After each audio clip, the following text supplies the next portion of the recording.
დავით ბაიჭაძესთან ერთად.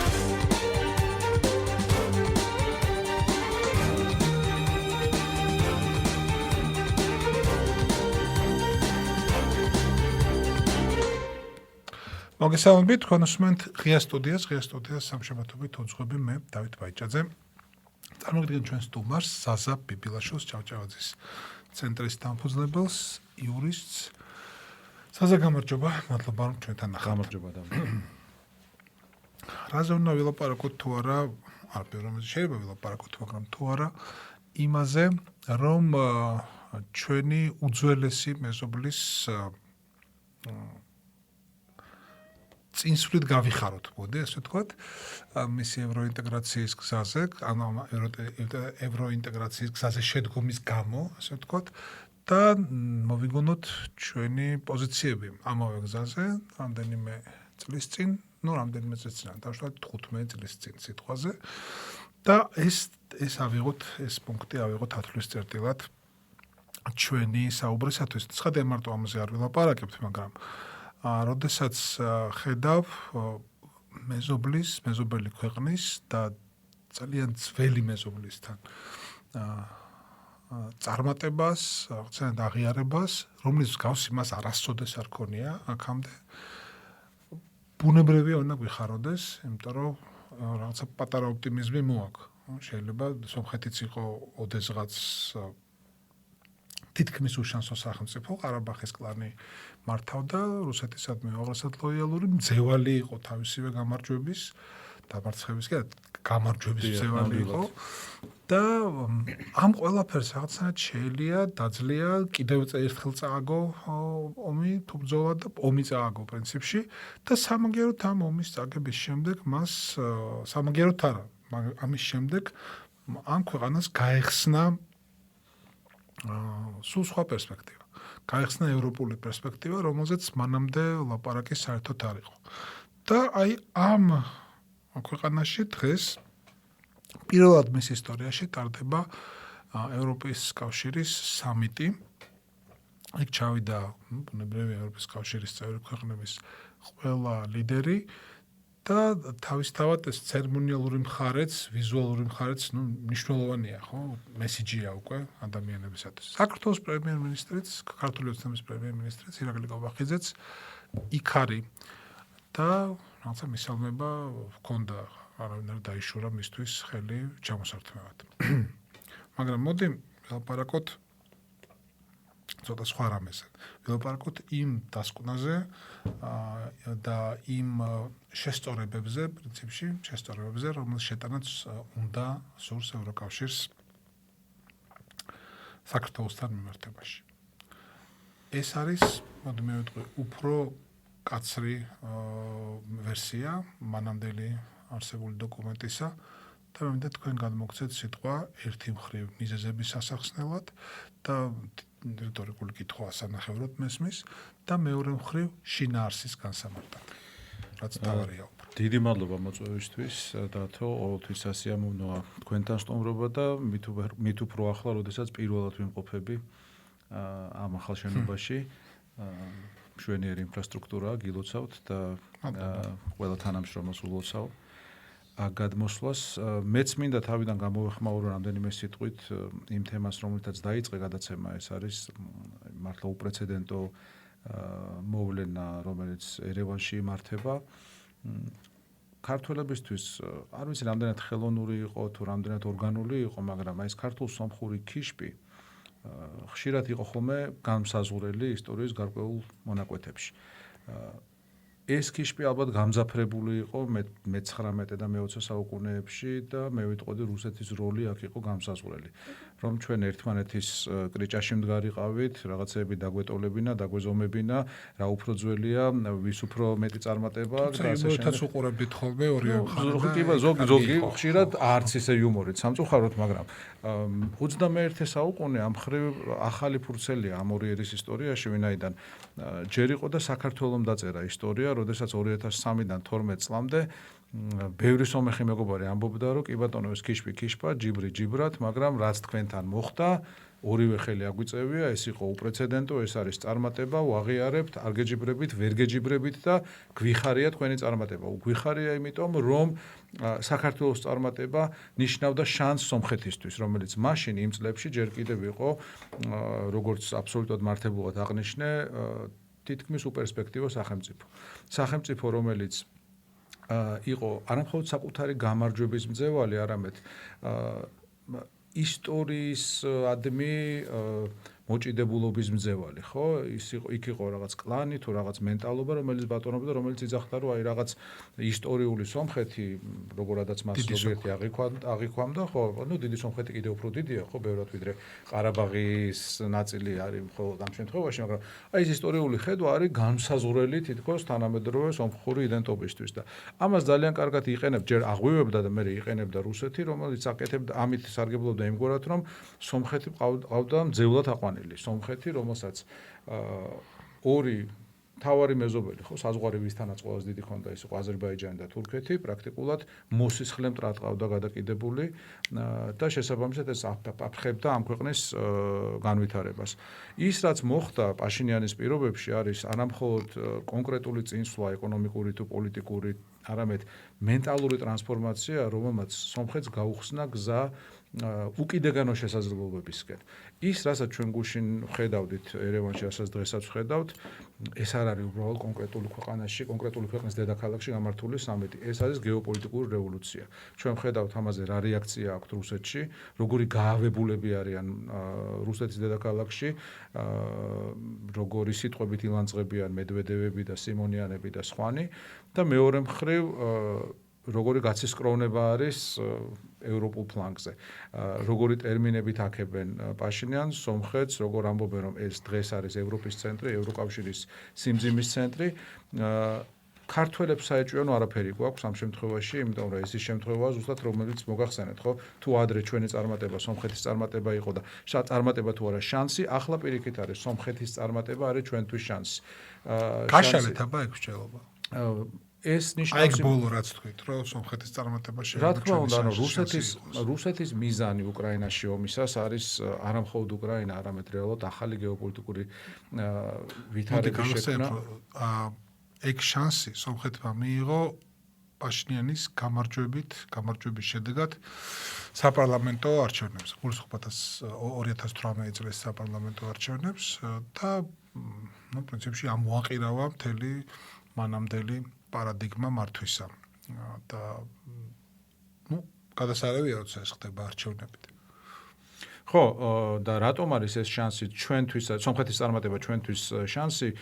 იმიტომ რომ ეს ატრიალებს, თავდაყირა აყენებს რუსულ გეგმებს რეგიონში. რუსეთის გეგმა მინიმუმი არის ის რომ გაივლოს ახალი რკინის ფარდა, თუ ჩამოეშვას ახალი რკინის ფარდა ევროპის კონტინენტზე, თუ სად გაივლება ეს ხაზი, ამაზე მიდის ომი, ხო, ცხადია რუსეთს უნდა რომ ეს ხაზი გაივლოს იქ, სადაც იყო საბჭოთა კავშირის საზღვარი, თლად იდეალურ სცენარში იქ, სადაც იყო ვარშავის პაქტის საზღვარი, ეს რა თქმა უნდა არ მოხდება, არც საბჭოთა კავშირის საზღვრის კონტურს არ გაყვება ეს, მაგრამ რუსეთი ცდილობს რომ ეს ხაზი გაივლოს აღმოსავლეთ უკრაინაზე და შავი ზღვის აღმოსავლეთზე. შესაბამისად, ყველაფერი რაც არის ამის მარჯვნივ, აღმოსავლეთით დარჩეს მისი კონტროლისა და გავლენის სფეროდ. აი ეს პარადიგმა აღმოაყირავა პაშინიანმა იმით, რომ ესე იგი შავი დღე დაუყენა სომხეთში რუსულ აგენტურას, როგორც საერო, ასევე სასულიერო რიგებში, ამოაყირავა ის მენტალიტეტი, რომელსაც ასე კარგად იყენებდა რუსეთი წლების განმავლობაში, რომელიც აფერხებდა სომხეთის განვითარებას და ამით, აი ამ ბოლო მოვლენით, რომელიც მან გამართა, ამ ღონისძიებით, რომელიც მან გამართა ერევანში, ევროპას მისცა შანსი, რომ არ დაეკარგა, ხელი არ გაეშვა კავკასიისთვის. ვინაიდან ხა შეუძლებელია ევროპა სომხეთი ინტეგრირდეს ევროპასთან ისე რომ საქართველოს არ იყოს სურათში. ხო, შესაბამისად ეს ჩვენთვის არის სასიცოცხლოდ მნიშვნელოვანი, არ ვიცი რამდენი დრო დაჭირდება საქართველოს დაბრუნებას თავისი განვითარების ბუნებრივ გზაზე, მაგრამ რამდენიც არ უნდა დაჭირდეს, ეს არის ის ღუზა, ევროპის ღუზა, დასავლეთის ღუზა, რომელიც ჩვენ აუცილებლად მოგცემ შანსს, რომ თავი დავახწიოთ რუსულ გავლენას, იმ რუსულ რეალობას, რომელშიც ამჟამად ვიმყოფებით. ამასთანავე ძალიან კომიკურია ის გამოხმაურებები, რომელიც თბილისიდან ისმის ამ ყველაფერთან დაკავშირებით. შევახსენოთ ჩვენ. ხო, გუშინ იყო მაგათი ერთი გამოხმაურება, იგივე ვოლსკის, კი ბატონო, ყობახიძე მიესალმა, აქ ახლა არ მისალმების შანსიც ალბათ არ იყო. მაგრამ პარალელურად თბილისში უკვე დაიწყო გუშინვე პრაქტიკულად აი ანტიუკრაინული მესეჯების გაჟღერება და დღეს სულად კომიკური რაღაცა პაპუაშვილის განცხადებას წავიკითხავ თუ შეიძლება. რაც შეეხება ქართული ხალხის მიმართ მორიგმტრულ ანგარიშს თუ რეზოლუციას, რომელიც მზადდება, ამაში ახალი არაფერი არ არის. კიდევ ერთხელ ადასტურებს ევროპარლამენტი, რომ დღითი დღე თავს იმკვიდრებს როგორც საბჭოთა კავშირის სახალხო დეპუტატთა ყრილობის მემკვიდრე.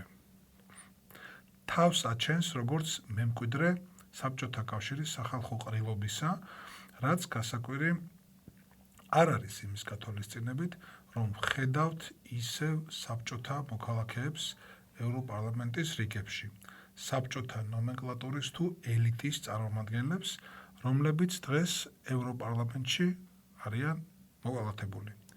გულისხმობ ბალტიის ქვეყნების და აღმოსავლეთი ევროპის ზოგიერთი ქვეყნის წარმომადგენელს.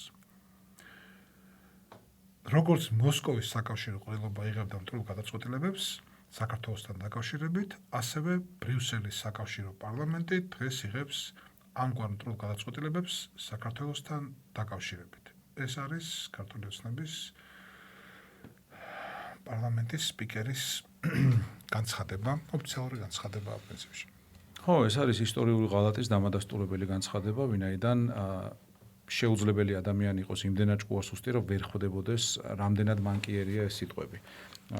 აქ ხდება ევროპის და რუსეთის გათანაბრება ერთმანეთთან, ევროპისა, რომელიც არის ჩვენი ისტორიული დნმ-ის ნაწილი, ჩვენი მიზანი, ჩვენი ცივილიზაციური წიაღი, საიდანაც ოდესღაც მოგწყვიტა კონსტანტინოპოლის დაცემამ და მას შემდეგ და მანამდე ვცდილობდით, რომ ყოფილიყავით იმ დიდი ცივილიზაციის, იმ დიდი ოჯახის ნაწილი და მეორე მხრივ რუსეთი, რომელიც საქართველოსთვის ყოველთვის იყო მტერი და ეს მტრობა არ გამოიხატებოდა მხოლოდ სულიერების შებრალვაში, ხო, ეს მათი რიტორიკის ნაწილია, რომ თურმე რუსეთი კი გუბომბავს, მაგრამ დასავლეთი სულიერებას ეპოტინება და რუსეთი სულიერებასაც ეპოტინება, ტერიტორიებსაც ეპოტინება, ადამიანებს გვიხოცავს, სახელმწიფოებრიობას ეპოტინება და ამათ მათი სახელის და გვარის ხსენება არ მინდა ხშირად. ყოფნით იმის უტიფრობა, იმის თავხედობა, იმის ანტიქართველობა, რომ ტოლობის ნიშანი დასვა ბრიუსელსა და მოსკოვს შორის. ყველაფერს სხვასო თავი დავანებოთ, მართალია სხვათა თვალის ასახვევად, მაგრამ 2017 წელს ჩვენ კონსტიტუციაში ჩაიწერა ის, რომ საქართველოს უნდა გამხდარიყო ევროკავშირისა და ნატოს წევრი და საქართველოს სახელმწიფო უწყებებს ამისთვის ყველაფერი უნდა გაეკეთებინა. 78 მუხლი კონსტიტუციის. ვიმეორებ, ეს იყო სხვათა თვალის ასახვევად, იმიტომ რომ ამ დროს საქართველოს უკვე ქონდა გადახვეული ევროპული გზიდან, რასაც სამწუხაროდ ძალიან ბევრი მაშინ როგორც საქართველოში, ასევე მის პარკლებს გარეთ ვერ ხედავდა, მაგრამ ხო ჩაიწერა ეს. შესაბამისად როგორც მინიმუმ კონსტიტუციის დარღვევაა ეს და მაქსიმუმ ეს არის ჩვენი ხალხის შეურაცხყოფა, დაცინვა, მასხრა დაგდება, როდესაც კრიტიკულ რეზოლუციაზე ამბობ, რომ ეს არის თანასწორი თუ თანაფარდი იმისა, რასაც აკეთებდა საბჭოთა კავშირის შესაბამისი ორგანო. არ ვიცი ხარ, რამდენად მართებული იქნება ამის გაანალიზება, იმდენად აბსურდია, ეს არის პროპაგანდის ოქროს წესებით შედგენილი განცხადება და საერთოდ ყველაფერი რაც კეთდება. იმდენად აბსურდია, რომ ამაზე მსჯელობაც კი მათთვის არის მომგებიანი, იმიტომ რომ გვიწევს იმ კლიშეების განმეორება, რომელსაც ისინი ნერგავენ. სინამდვილეში აი რამდენად სავალალო მდგომარეობაში ვიმყოფებით, ამის გასააზრებლად საკმარისია გავიხსენოთ, როგორი იყო საქართველოს სულ რამდენიმე წლის წინ. ჩვენთან ჩამოდიოდნენ პრეზიდენტები, პრემიერ-მინისტრები, სენატორები, ვიცე-პრეზიდენტები, ევროპარლამენტარები, მინისტრები და ასე შემდეგ ატალახებული ჰქონდათ ჩვენი თბილისის აეროპორტი, ასე ვთქვათ. ჩვენ რეფორმებს სწავლობდნენ, ამაზე მოსმენები მიმდინარეობდა ლორდთა პალატაში, თემთა პალატაში, კონგრესის ორივე პალატაში. ზოგიერთი ქვეყნიდან ითხოვდნენ ჩვენ ყოფილ რეფორმატორებს, რომ იმ შესაბამის ქვეყანაში გადაეღოთ ჩვენი რეფორმა, იქნებოდა ეს იუსტიციის სახლები, პოლიციის რეფორმა თუ სხვა. და ეხლა ვართ ვითარებაში, როდესაც გვეუბნებიან, რომ აი ნახეთ, მოიცადეთ, მაისი მოვა, მაისის ბოლოსკენ შესაძლოა ჩვენთან ჩამოვიდეს ამერიკის სახელმწიფო მდივნის თანაშემწის მოადგილე. შესაძლოა. ეს ერთი მხრივ ხო სავალალოა, მეორე რაღაც საწყლობა, უსასოობა, უმწეობა, რა ვითარებაშიც მათ საქართველოს ჩააგდეს, მაგრამ უფრო მნიშვნელოვანი არის გავიაზროთ ის, რომ ეს არ არის ვიღაცის არაკომპეტენტური გადაწყვეტილების შედეგი. ეს არ არის ვიღაცის მეორე მხრიდან ამოჩემების შედეგი, როგორც საკმარს ეწარს უსთვალ გადაავლო, რომ დაინახა უაღრესად თანმიმდევრულ, მე არ ვიტყვი ახლა შვიდს, მაგრამ აი ძალიან თანმიმდევრულ პოლიტიკას, რომლის ახმაც არ ჭირდა მაშინ, როცა მას ატარებდნენ, უბრალოდ არ ვიცი მოქალაქეებმა არ იცოდნენ რა შეეგებებინათ ამისთვის, არ ვიცი რაც გინდა ის შეეგებებინათ, მაინც არაფერი არ გამოვიდოდა, იმიტომ რომ ვიცით გახსოვს როგორ ტარდებოდა არჩევნები, თუმცა არჩევნების მიმართ და არჩევნების შედეგების მიმართ პროტესტი მხოლოდ ამ 2-3 წლის წინ გაჩნდა, ხო? და სხვა დროს, როდესაც მოყოლებული 2012 წლიდან არავის არ შეუტანია ეჭვი არჩევნების სამართლიანობაში, შედეგების სამართლიანობაში, შემდგომ არჩევნებს 2024 წლისას თუ არ ჩავთვლით, მძაფრი პროტესტი არასოდეს არ ახლდა. ამას ჰქონდა ობიექტური და სუბიექტური მიზეზები, მიუყვეთ მათ. 7-ად იღებდა მოსახლეობა, უკმაყოფილებით, მაგრამ 7-ად იღებდა. ვინაიდან მათ არჩევანს ართმევდნენ ორივე ფლანგიდან. 2016 წელს უდიდესი უკმაყოფილება იყო უკვე არჩევნების შედეგებით, მაგრამ მაშინ ვინც იყო ოპოზიციური ფლანგის სპიკერები თუ ლიდერები, ისინი გამოვიდნენ, მე ვციტირებ და თქვეს, რომ გაყალბება არ იყო 3-5%-ზე მეტი და 5%-ს თუ ოცნებას გამოვაკლებდა ოპოზიციას მოუმატებ, ეს ძალიან დიდ სხვაობას იძლეოდა, მაგრამ გითხრეს, რომ ეს არაფერია, მისაღებია. ასევე ოპოზიციამ მაშინ პირველ ტურში მოიგო 4 მაჟორიტარული ოლქი და ამაზეც თქვით, რომ არაფერი ახლა მთავარია მეორე ტურებზე კონცენტრირდა და არა პირველ ტურში გამარჯვების დაცვაზე და ამის შედეგად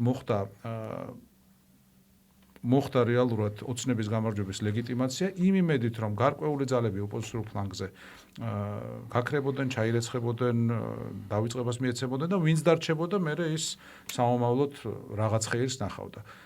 ცოტა წინ გადავახვიოთ 2018 წელს შეგახსენებთ, რომ პროტესტად, მაგრამ პირველი არჩევნები იყო, როდესაც დამკვირვებელმა ორგანიზაციებმა, ოდირმა უпростоრად თავის დასკვნაში სათაურად გამოიტანა, რომ ეს არჩევნები იყო თავისუფალი, მაგრამ არასამართლიანი. საპრეზიდენტო არჩევნებია საუბარი. Free but unfair. აი ესეთი დასკვნა დades.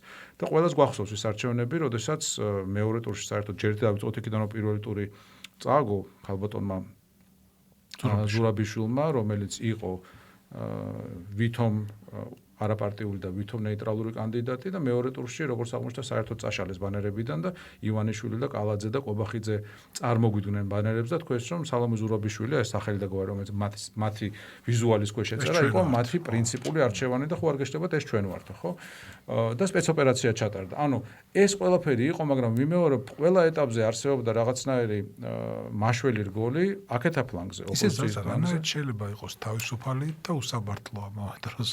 ხო, ეს ცოტა უფრო ვრცელ დისკუსიას მოითხოვს, შეიძლება. ხო, თავისუფლების განმარტებაში მაგალითად შეიძლება მოიაზრებოდეს ის, რომ აი კონკრეტულად იმ დღეს ხო, უსამართლო შეიგულისხმებოდა ის, რომ იყო ადმინისტრაციული ზეწოლა, მოსყიდვა, მობილიზება იმ რაღაც კრიმინალური ელემენტების ვალების ნაწილი გახსოვთ, ხო, როდესაც გამოვიდა ერთი მდიდარი მოქალაქე და თქვა, რომ გაგინულებთ ვალებსო და გარკვეულ მოქალაქეებს ეს ცუდი ვალები თუ უიმედო ვალები ჩამოაწერა და ამისთვის ბანკებთან ჰქონდა ძალიან რა თქმა უნდა ბჭყალებში თავისუფალი საუბარი.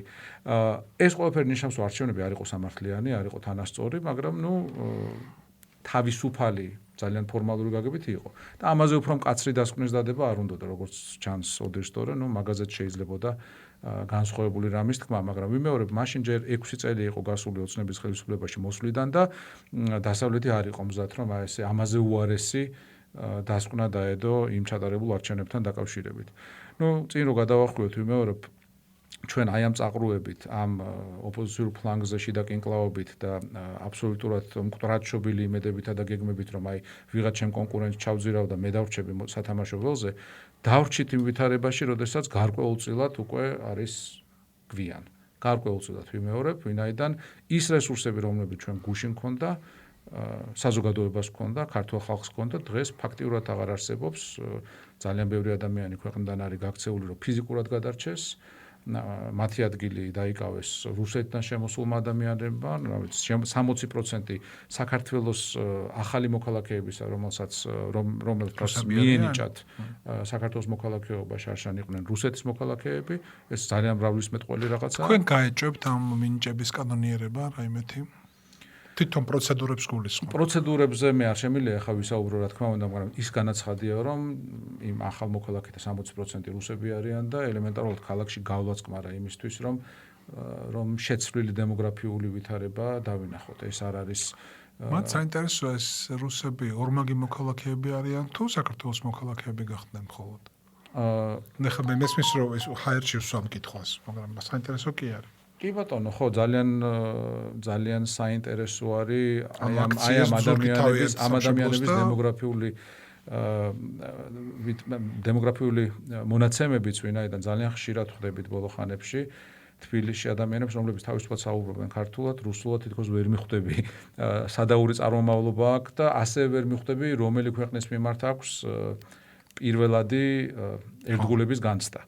და რა მიზნით იმყოფება საქართველოში, ან რა მიზნით მოიპოვა საქართველოს მოქალაქეობა. მაშინ, როდესაც საქართველოს ერთგული მეგობრები, მაგალითად ფრანსის პრიმერსკი, რომელიც არის საფრანგეთის მოქალაქე ფოტოგრაფი და საქართველოში წლებია, მრავალი წელია იმყოფება და ყველანაირად ახდენს საქართველოს წარმოჩენა სოფლიოს წინაშე, იმას აძევებენ. მას არ გაუგრძელეს ბინადრობის ნებართვა და ის იძულებულია, რომ მალე დატოვოს საქართველო. ეს არის უბრალოდ ის კონტრასტი, რომელიც ძალიან კარგად წარმოაჩენს ხელისუფლების პრიორიტეტებს. კარგი. მე შევახსენებ სვანელს, რომ თქვენ უსმენთ ღია სტუდიას, ჩვენი სტუმარია ზაზა ბიბილაშვილი. მოდი ახლა შევეხოთ ეს დასკვნად კრიტიკული პათოსის გასაგებია და ეს კრიტიკული პათოსი შეუძლებელია არ შეახო იმ პოლიტიკური კლასის იმ ნაწილს, რომელიც ხელისუფლებას არ ეკუთვნის და არ არის ხელისუფლებისადმი ლოიალური. მე არ ვლაპარაკობ ბრალეულობაზე, გვინდა ვილაპარაკოთ მაინც მიზეზებზე იმისა, რატომ ვერ შედგა ჯერჯერობით ეფექტიანი და ეფექტური პოლიტიკური ოპოზიცია საქართველოში. ძალიან ღრმა კითხვაა, რომელსაც სინამდვილეს შეიძლება ქონდეს ძალიან მარტივი პასუხი და მე მიყვარს ხანდახან შეგნებულად გამარტივება, მოდი ამ მიმართულებით წავიდეთ. ეს ყველაფერი მოითხოვს უბრალოდ უკან დახევას დროში, სივრცეში და შორიდან შეხედვას ჩვენი ბოლო 20-25 წლის ისტორიის ადმი. ხანდახან ისტორიაში არ არსებობს 2, 3, 4 და 10 მხარე. არსებობს 2 მხარე, ხო? მაგალითად, რაღაც კონკრეტულ ვითარებებში ადამიანი ირჩევს, რომ მე მინდა ვიყო აი ამ კონკრეტული დილემის აქეთა მხარეს ან იქეთა მხარეს, ხო? შეუძლებელია შენ, ხო, ცხადია, ყველას გვინდა რომ ვიყოთ ჯამთელები და მდიდრები და ბედნიერები, მაგრამ ვიდრე სნეულები და ღარიბები, მაგრამ ხანდახან უფრო მარტივად არის, ხო, არჩევანი, ანუ გინდა რომ გადარჩე თუ არ გინდა რომ გადარჩე. ეხლა ჩვენი ვითარებაში ვართ, როდესაც ძალიან ხშირად ხდება ხელოვნურად რაღაც ახალი არჩევანის, ახალი ტონის ჩანერგვა, ყოველთვის ცუდი ტონი არ იგულისხმება, ხო, რაღაც გაჩენა, კი ბატონო, ქართულ პოლიტიკურ სპექტრში და ეს მაშინ, როდესაც სინამდვილეში არჩევანი არის ძალიან მარტივი. არჩევანი არის შემდეგი. გინდა რომ ის რეალობა იყოს და დარჩეს, რომელიც დღეს არის, თუ გინდა რომ ეს რეალობა შეიცვალოს. თუ გინდა რომ ეს რეალობა შეიცვალოს, მაშინ რაღაც თემებზე მინიმუმ არ უნდა ვიდისკუსიოთ და რაღაცებს უფრო საღად უნდა შევხედოთ, ხო? ხო, მაგალითად თუ ხარ 1%-იანი პარტია, 9%-იანი ან 1.9%-იანი, არ უნდა ააწყო შენი პოლიტიკური კარიერა იმაზე, რომ აი ოდესღაც შენახვალ მილიონ ხმაზე და მე ამ ოდესღაც ვითარებაში შეძლებ ივანიშვილის შეცვლას საქართველოს ხელისუფლებაში, ხო? სინამდვილეში ჩვენ გვაქვს ძალიან მარტივი დილემა, აქეთ ვართ ქართველები, იქით არის რუსეთი. ამ ვითარებაში საუბარი მემარჯვენეობაზე, მემარცხენეობაზე 9 წლის განმავლობაში, ბჭყალებში 9 წლის განმავლობაში რა შეცდომები დაიშვა იმაზე და ასე შემდეგ, ხო, უბრალოდ გვაშორებს ჩვენ მიზანს. ამაზე ხშირად ირონიით გვისაუბრია, წარმოიდგინეთ 1937 წელია, გადარჩენილი ქართველების ხედან სადღაც იატაკქვეშეთში, ან სადმე სამზარეულოში და ჩუმად საუბრობენ იმაზე, აბა თურმე როგორი შეცდომები დაუშვია ნოე ჟორდანიას ხელისუფლებას და როგორ ღირსები არიან ისინი, რომ ვერ დაბრუნდებიან ხელისუფლებას. აი დაახლოებით ამ ვითარებაში ვართ, ხო? ჩვენ გვდევნიან, ხოცავენ პირდაპირ და გადატანითი მნიშვნელობით და ჩვენ საუბრობთ იმაზე, ვინც 14 წლის წინ წავიდა ხელისუფლებიდან და რომელმაც როდესაც იყო საქართველოს ისტორიაში ფენომენალური ტრანსფორმაცია მოიტანა. ფენომენალური. და მე შემიძლია ნებისმიერ ისტორიკოს, ნებისმიერ ჟურნალისტს, ნებისმიერ პოლიტიკოს დაუჯდე და უბრალოდ ვეკამათო ან ვედებატო ამ თემაზე. რატო ვერ გამოდგა მდგრადი ეგ ტრანსფორმაცია, როგორ ფიქრობთ? რატო ვერ შეინარჩუნა ის არსებითი მახასიათებლები, რაც დაიდო 2012 წლის შემოდგომისათვის, მოდი ასე ვთქვათ. ერთი მხრივ ცოტა იყო დრო და ძალიან სწრაფი იყო ცვლილება. ცვლილებას იმისთვის რომ იყოს მდგრადი, ჭირდება ქვემოთ და ზემოთ მიდგომა, განათლებისთვის მეტი ყურადღების მიქცევა, პროპაგანდისტვის მეტი ყურადღების მიქცევა. ამას ყოველთვის სათანადო ყურადღება ვერ ექცეოდა ან დრო ვერ ეთმობოდა და შესაბამისად ის ძალიან სწრაფი ცვლილება და ძალიან ფენომენალური ცვლილება, რომელიც მოხდა ჩვენ ქვეყანაში, გარკვეულწილად ვერ რაღაცები შენარჩუნდა სხვათა შორის, ხო, მაგალითად იუსტიციის სახლი ხა ვერ შევადარებთ იმასაც იყო ადრე, მაგრამ მაინც შენარჩუნდა, ხო, ელექტრონული გადახდები, რომელიც ჩვენ მაინც უფრო წინ გვაყენებს, ვიდრე ძალიან ბევრ განვითარებულ ქვეყანას, რაც მაშინ დაინერგა. პატრული ქრთამს არ იღებს, კი ბატონო, გვაჯარიმებენ და საშინელებებს აკეთებენ, მაგრამ ნუ ქრთამს ქუჩაში აღარ იღებს, ხო, როგორც ძაღლობა იღებდა 2003 წლამდე. ანუ რაღაცეები შენარჩუნდა. და ეს მოთხოვნები შემდეგ ეტაპზე ავიდა საზოგადოების, მაგრამ იმისთვის რომ ეს შენარჩუნებულიყო, მეორე საჭირო იყო მეტი დრო და უფრო მრავალშრიანი მიდგომა. ანუ ერთ რაღაცას გავიხსენებ, მაგალითად საუბარი ხშირად ყოფილა იმაზე, რომ როდესაც არსებობს ქვეყანაში რუსული პროპაგანდის რამდენიმე რუპორი, როგორც ბეჭდვის სივრცეში, ასევე რადიო სივრცეში, ასევე ტელესივრცეში, ხო, ყველა სივრცეში, ამას ჭირდება შესაბამისი პასუხი, შესაბამის სიხშირეზე, ხო? გაზეთის სიხშირეზე, რადიოს სიხშირეზე, ტელევიზიის სიხშირეზე და როდესაც ამას არასერიოზულად უყურებდით და ბევრი უყურებდა არასერიოზულად, ხო? როგორ შეიძლება ასეთი ტყვილი გაიყიდოს? ეს იყო თითქოს ზოგადი განწყობა, ხო?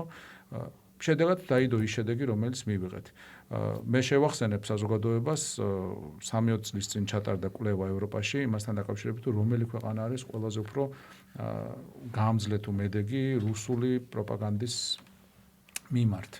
40-ზე მეტი ქვეყანა იქნა გამოკვლეული, ყველაზე გამძლე აღმოჩნდა ფინეთი, სადაც განათლება არის მსოფლიოში ერთ-ერთ უმაღლეს დონეზე და გამოიცნობთ და სევდიანი შედეგი არის ის, რომ უკანასკნელ ადგილზე 40 და მე რაღაცა ადგილზე რომელიღაც ადგილზე უბრალოდ იყო საქართველო. ეს რას ნიშნავს, რომ საქართველოში ყველაზე იოლად იჯერებენ რუსულ პროპაგანდას? ყველაზე იოლად იჯერებენ რუსულ პროპაგანდას. ან ყველაზე დიდი გავლენა რუსულ პროპაგანდას საქართველოში აქვს? თუ ევროპის მასშტაბით კი ბატონო ასეა. ასე იყო იმ კვლევის ჩატარებისთვის და არაფერი არ გაუმჯობესებულა მას შემდეგ და რაც შეეხება თვითონ პროპაგანდის გავლენას თუ გახსოვთ. მე შემიძლია მოგაწოდოთ. აი რამდენი წლის?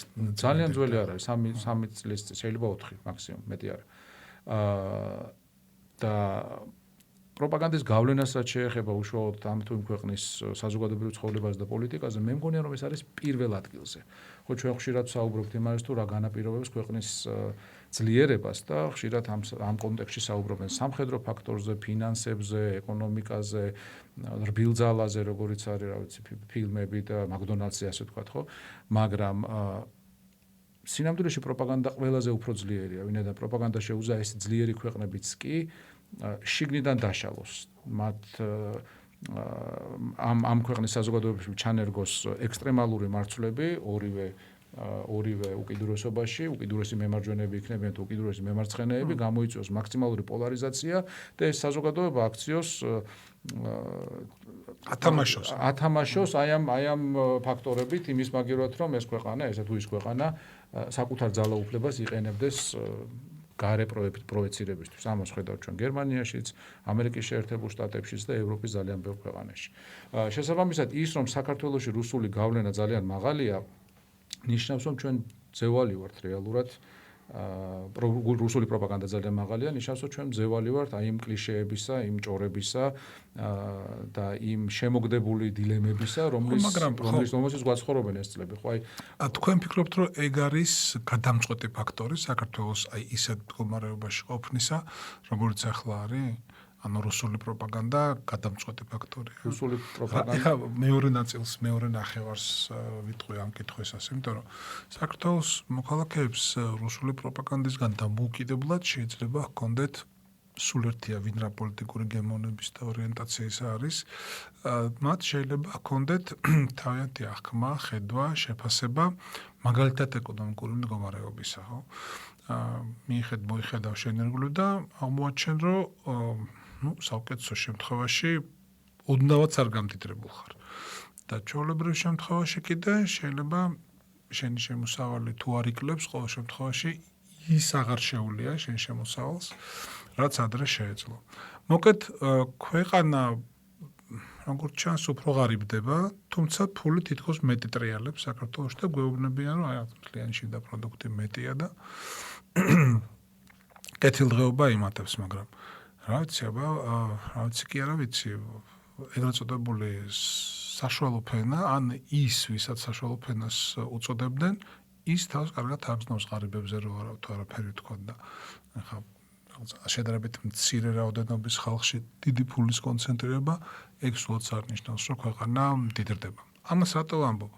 იმიტომ რომ თუ კი ახლა რაც მე ვთქვი ძალიან მარტივად და შეიძლება პრიმიტიულადაც კი, თუ ადამიანებს ასეთი აღქმა აქვთ, მაშინ ისინი მინიმუმ უკმაყოფილონი უნდა იყვნენ და არა მინიმუმ ქმედითად უკმაყოფილონი. ხო და ეს ქმედითი უკმაყოფილება რაღაც არაჩანს. ეგებ იმიტომ რომ არ არიან რა ისე ცუდად არ გრძნობენ საქართველოს მოქალაქეები თავს ამ ქვეყანაში, რომ იყვნენ უფრო შეწუხებულები თავიანთი ბედით. აი პროპაგანდის როლი რაში მდგომარეობს? არა იმაში, რომ თავი ყოველთვის უკეთესად გაგრძნობინონ, არამედ ამ შენ უკმაყოფილებას მისცენ რეჟიმისთვის სასურველი ახსნა და მიმართულება. ხო, შეიძლება თქვა, რომ ჩვენ ახლა ძალიან კარგად არ ვართ, მაგრამ სამაგიეროდ კაცებს არ ათხოვებენ. სამაგიეროდ ომი არ არის.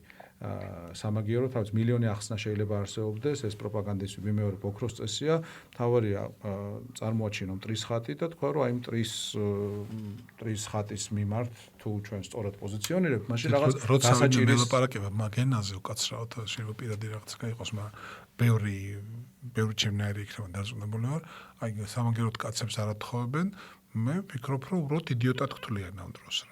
და მე არ ვგზნობ მაგ შემთხვევაში იდიოტად თავს. მანდაც ორი რაღაცა არის. ერთი ისინი საკუთარ მრევლს თუ საკუთარ მომხრეებს არ ვიცი როგორც გვინდა დავარქვათ, ნაწილს ზუსტად ასეთად მიიჩნევენ, მაგრამ რაც უფრო მნიშვნელოვანია, მათ აძლევენ სალაპარაკოს. შეიძლება ვიღაცა არის ტყუილად გაფორმებული რომელიღაც სიფში და იღებს ხელფას თვიდან თვემდე. ხო არ იტყვის ეს ადამიანი, რა ვიცი, 1500 ლარი მაქვს, უბრალოდ არაფერში, არც მივდივარ სამსახურში, უბრალოდ მივდივარ ყავას ვამ და ბრუნდები. არა, ის იტყვის, რომ დიახ, მე მინდა რომ ჩვენი ტრადიციული ღირებულებები დავიცვათ. ანუ პროპაგანდა მათ აძლევს სალაპარაკოს, ტყუილ სალაპარაკოს, რა თქმა უნდა, რომ რეალური მიზეზები ამ რეჟიმის შენარჩუნების გადაფაროს. ანუ აი ესეთი რამდენიმე შრიანი ეფექტი აქვს პროპაგანდას. მეორე, იგივე ხა ჭავჭავაძის წლების განმავლობაში უამრავი ტრენინგი ჩაუტარებია, უამრავი შეხვედრა ქონია საქართველოს მასშტაბით. ახალგაზრდებთან, მოხუცებთან, საშუალო ასაკის ადამიანებთან, ყველა რეგიონში და რო შევადაროთ ჩვენი ძალისხმევის თანაზომადობა, ხო, შენ დაუშვათ ჩახვალ რომელიღაც რეგიონში, ჩახვალ ახალციხეში მაგალითად, შეხვდები 3 დღის თუ 4 დღის განმავლობაში 20, 25, 30 ძალიან მოწადინებულ აქტიურ მოქალაქეს. რომლებმაც ამ დღეების განმავლობაში უნდა გამოითავისუფლონ დრო სამსახურიდან, სკოლიდან, უნივერსიტეტიდან მოვიდნენ, დაესწრონ, მოგისმინონ, მიიღონ მონაწილეობა, თავისი აზრი გაგიზიარონ. მეორე მხრივ არსებობს პროპაგანდისტული არხი, სატელევიზიო არხი მაგალითად, რომელიც უჩართულია. მისგან ინფორმაციის მიღებას არც ძალისხმევა ჭირდება, არც დროის გამოთავისუფლება ჭირდება და მეტიც ისე ხდება ადამიანების პროგრამირება, რომ თვითონ ადამიანები ვერ ხვდებიან, რომ ეს კლიშეები მათში ინერგება. აი, სადღაც ფონად არის ჩართული ეს თუ ის ტელევიზია და იმ კლიშეებს გვაწვდის, რომელითაც უნდათ რომ მე ადამიანებმა თავისით ილაპარაკონ. შესაბამისად, ძალიან დიდი უთანასწორობა არის. ხა ჩვენ ისიც ახსენეთ და თქვენ რომ მოქალაქეებს აქვს შესაძლებლობა რომ სხვა წყაროებიდანაც მიიღონ ინფორმაცია, მაგრამ მოდი ასე შევადაროთ და ეს თქვათ ამ დიდ პროპაგანდისტულ ომში პრობლემა იმაშია, რომ დასავლეთის მხრიდან ჩვენ გვაქვს ან მითების აღმოჩენა და უარყოფა, ხო, აი როგორც წეგან თქვით, რომ კაცების გათხოვება ვიღაცამ შეამოწმა, ნახა, აღმოაჩინა, უიმედად ტყუილი ყოფილა და ვახსენეთ, რომ ეს ტყუილი არ არის მართალი. ხო, ან მითების აღმოჩენა უარყოფა, ან უბრალოდ არის მართლა კარგი ჟურნალისტიკა, ობიექტური ჟურნალისტიკა, იმასაც კითხე, ამასაც კითხე და რაღაცა თქვი. და მეორე მხარეს არის თავის პროპაგანდა ალბათ რამდენ ასწრეულს ვერს არა, მაგრამ თანამედროვე გაგებით პროპაგანდა ალბათ 150 წელიწადს ითვლის, ხო? აი ამ 150 წლის განმავლობაში მიღებული გამოცდილების საუკეთესო ვერსია. ანუ აქეთან მხრიდან არის არა მხოლოდ ინფორმაციული ოპერაციები, არამედ არის ფსიქოლოგები, ფსიქიატრები, სოციოლოგები, რომლებიც ამ მესიჯების უკან დგანან და რომლებიც იციან ამ ტიპის საინფორმაციო შეტევა რა ტიპის ქცევას გამოიწვევს ადამიანებში, როგორ განწყობას გამოიწვევს ადამიანებში და უბრუნდები იმ კითხვას ასევე, ანუ ხომ არ არის ის ვითარება, რომ საკმარისი არ არის უკმაყოფილება ამ ვითარების მიმართ. არა მგონია, უბრალოდ ზუსტად აი პროპაგანდის დამსახურებაა, რომ ადამიანების ნაწილს გონია განელებული აქვს. გონია რომ აზრი არა აქვს. ზოგს გონია რომ დაუშვათ ის შეიძლება მარტო იყოს აი კონკრეტულ ვითარებაში და რა აზრი აქვს ხა გამოხვიდა მარტო და რაღაც თქვა, როდესაც უმრავლესობა შეიძლება სხვანაირად ფიქრობდეს და ეს უმრავლესობა ვერ ხვდებოდა რომ ეს უმრავლესობა არის სინამდვილეში ფიქტიურად შექმნილი პროპაგანდისტული საშუალების მიერ. ამიტომ გონია რომ პროპაგანდა მაინც პირველ ადგილზეა იმ გამოწვევებს შორის, რომლის წინაშე ჩვენ ვდგავართ. ამაზე არის მიბმული როგორც ფინანსური რესურსი, ისე აი ეს ძალადობრივი რესურსი, რომელიც სახელმწიფოს აქვს. ამის გარეშე იგივე თავშად უკანონო ბრძანების შემსრულებელი პოლიციელი იმ უკანონო ბრძანებას ვერ შეასრულებდა. ის თავის თავში ვერ მაპატიებდა და გაიправებდა იმის გაკეთებას, რასაც აკეთებს. თუ მას არ ეიმედება საზოგადოების ვიმეორებ და არა მარტო ხელისუფლების როგორ ვთქვათ საიმედო მოკავშირეება, თუ ზურგად არ ეიმედება მას საზოგადოების ნაწილი, ამას ამბობთ? თუ ერთი მხრივ ზურგად არ ეიმედება საზოგადოების ნაწილი და მეორე მხრივ ის თუ თვითონ არ თვლის რომ აკეთებს და ემსახურება სწორ საქმეს. აი ცოტა შორს რო წავიდეთ, ხო, მაგალითად საბჭოთა კავშირი რო შეიჭრა ავღანეთში და ჩვეულებრივად იპყრობდა ავღანეთს, გვახსოვს რა ერქვა იმ ოპერაციას, იმას ერქვა სპეციალური სამხედრო ოპერაცია იყო საერთაშორისო ვალის მოხდა. ასე ეძახდა, ადამიანს რო გაიწვევდნენ ჯარში, ის ავღანეთში რომ მიყავდათ, ის მიყავდათ საერთაშორისო ვალის მოსახლედად. როგორი კეთილშობილური ფრაზაა რა. ეს არის პროპაგანდა. კი ბატონო. ეს არის პროპაგანდა. რო ეთქვათ, რომ ეხა ჩვენ მივდივართ ავღანეთში, რომ დავიპყროთ ქვეყანა და ის ხალხი გავწყვიტოთ, ხო, არავინ არ წავიდოდა. ან ბევრი თავს არიდებდა. იდიოტური გადაწყვეტილება იყო, ახლა აქედან რო უყურებ, ავღანეთში ატყდა სამოქალაქო ომი და ესენი, ანუ კომუნისტები მიემხრნენ ერთ მხარეს იმ სამოქალაქო ომში ჩაერიენ თან და მოკეთ კარგი მაგათ თავი დავანებოთ. ერთი რამ მინდა ვიკითხო, თქვენ საპროპაგანდისტული, არაერთი არხი არსებობს და არხს რო ამბობ არ გულისხმობ მარტო სამაუწყებლო საშუალებებს, თუმცა სამაუწყებლო საშუალებები ძალიან მნიშვნელოვანია და ვიცით, როგორც რომაელები ეთყოდნენ ნომინა sunt odiosa, ეს ნიშნავს რომ სახელები, არ უნდა ვახსენოთ სახელები, საძულველია. აქედან ამ პროპაგანდისტული არხებიდან დაასანქცირეს, ხო, რამდენიმე იმედი დაასანქცირდა, პოზიტივი დაასანქცირდა, მაგრამ კი მუშაობენ მშვენივრად. გამოდის, რომ შეიძლება ეგეთი, როგორც თქვენ, აღქმა შეიქმნას, რომ ეგენ საერთოდ ვინ არიან, გულისხმობ დასავლეთს რა. აჰა, დაასანქცირეს და იმიტომ ვერ მუშაობენ რა. ესე რო შევხედოთ, ხო? თითქოს და უნდა გასჭირვებოდათ ფუნქციობა, რაღაცა დაბრკოლებების შექმნათ. არაფერიც არ შეექმნათ, მუშაობენ ძველებურად. და მათ შეექმნათ სირთულეები ერთი მხრივ, თუმცა სირთულეების შექმნა თვითმიზანი არ არის.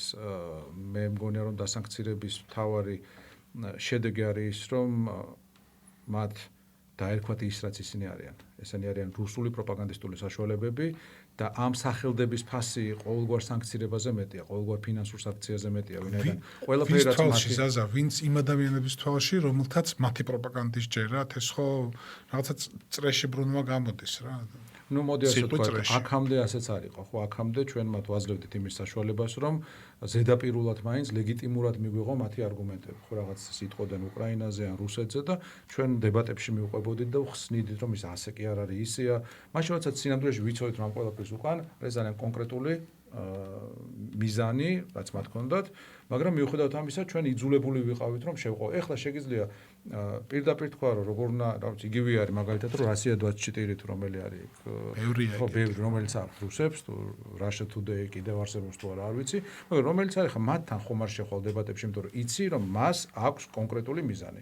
ეს არის რუსული სახელმწიფოს მიზანი, ეს არის რუსული საოკუპაციო კრემლისტური მიზნების გაგრძელება თუ საცეცი, ხო და შესაბამისად აქაც იგივესთან გვაქვს საქმე, ხა ჩვენ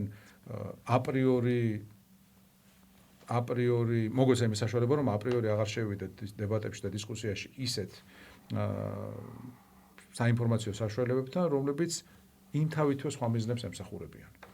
ხო, თუმცა ცოტა ჭარბად გამოდის მაგას საუბარი, მაგრამ შეიძლება ეგ მათთვის კომფორტიც კი იყოს რა და თავისას მაინც მიაწვევიან ამას. ისინი თავისას ყველა ვარიანტში მიაწვევიან, თუმცა არ ვიცი რამდენად არის მათთვის ეს კომფორტი. მათთვის უფრო კომფორტი იყო ის, როდესაც ლეგიტიმურად აჩვენებდნენ თავს.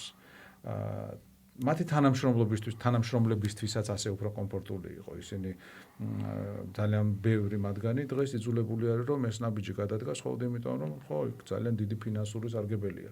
მაგრამ ცხადია, ერჩივნებოდათ, რომ არ იყვნენ სანქცირებული მედია საშუალების წარმომადგენელი, არამედ იყვნენ ჩვეულებრივი მედია საშუალების წარმომადგენელი, რომელსაც ეს დამსახურებული იარლიყი არ ექნებოდა მიკერებული.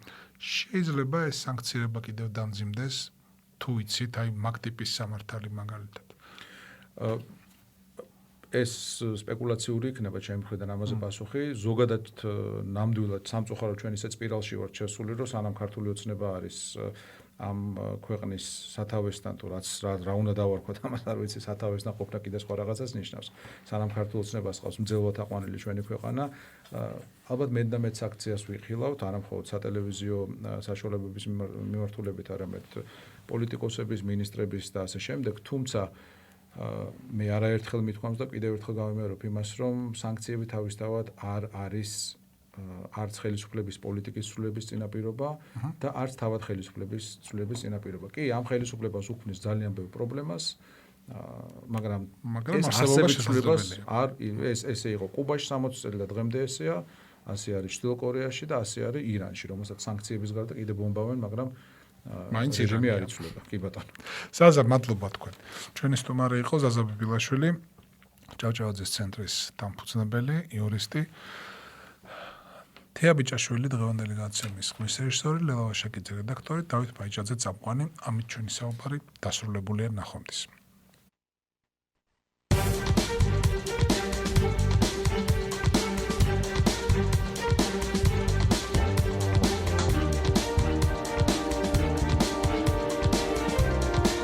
ღია სტუდია დავით ბაიჭაძესთან ერთად.